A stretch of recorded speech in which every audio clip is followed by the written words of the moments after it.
Lamar is still playing on his rookie deal and is in line for a big contract. Some questions whether his playoff failures will affect that.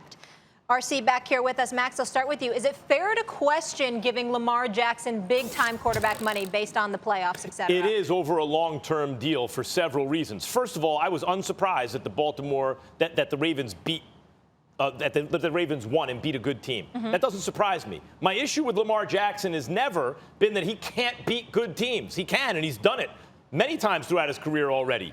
Let's not act like all the wins have come against soft opposition and he only fails to produce when he faces a good defense or they know how to scheme. See, they're turning him into a passer and they have to play from behind. No, my beef with Lamar Jackson has always been, or my questions about him, could he win the big one? The big one means the team you really need to beat. If you're in the AFC, you got to beat the Chiefs. He's lost all 3 times to the Chiefs. If you're the Ravens, you got to beat the Steelers, not with their backup quarterback, but with Ben Roethlisberger. He lost the one game he played against Roethlisberger. And if you want to win a Super Bowl, you got to win in the playoffs. He's lost 2 playoff games. He's 0-6 when it matters most. He has 1 loss in his career every other game. In his career against 25 wins. 1 loss. I'm not surprised he beat a good team. And I'm not saying that he doesn't deserve big money, guys. But the way I would structure a Lamar Jackson contract would resemble the kind of contract that Dak Prescott apparently wanted. Big money per annum. I'd even consider overpaying him per year to keep it on a shorter deal. Why? Number one, the curse of the gifted. When you're super athletically talented, sometimes you don't have to learn the same fundamental skills as some other less talented players. That's why guys like Aaron Rodgers and Patrick Mahomes are like, what? You have superhuman talent and you got the skills, right? Like, this happens in every sport, not just football. Whoa, you have that kind of ability and you got the fundamentals down. And so that can be an issue with super talented guys like Lamar Jackson. That's one. 2, when you're like that, as you age, you don't always tend to age great.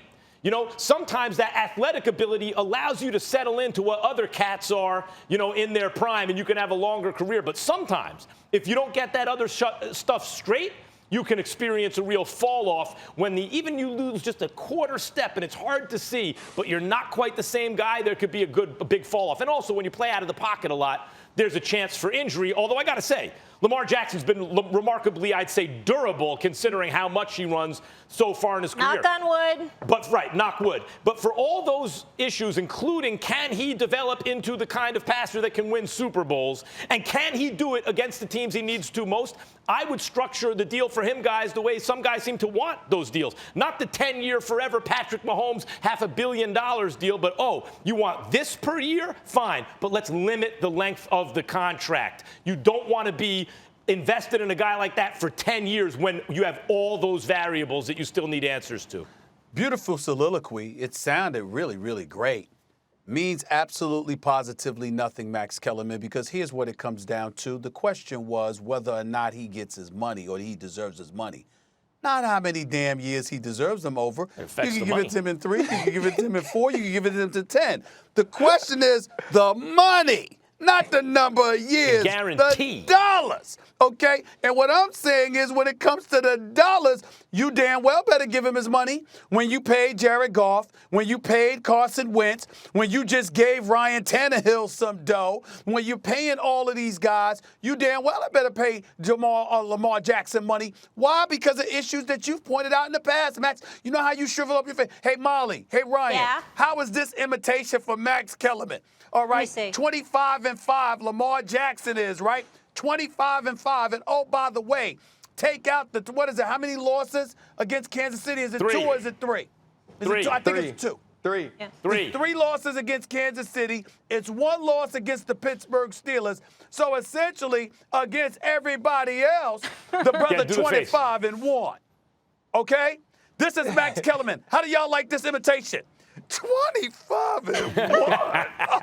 That's what he does. That's what he does, right? So how is it that we going to sit up there, make those facial expressions, recognizing his greatness against more than 97% of the league But then because of the 3%, we gonna sit up there and shade him on his money. Can't do that. The fact of the matter is, Lamar Jackson, because of individuals who have gotten paid that haven't come close to his success, at least in the regular season, because once you get to the postseason, you got a chance, right? You got a chance. He gives you a chance for the second consecutive year with him as the leading with him leading the quarterback position for the Baltimore Ravens. They have the #1 rushing attack in the National Football League.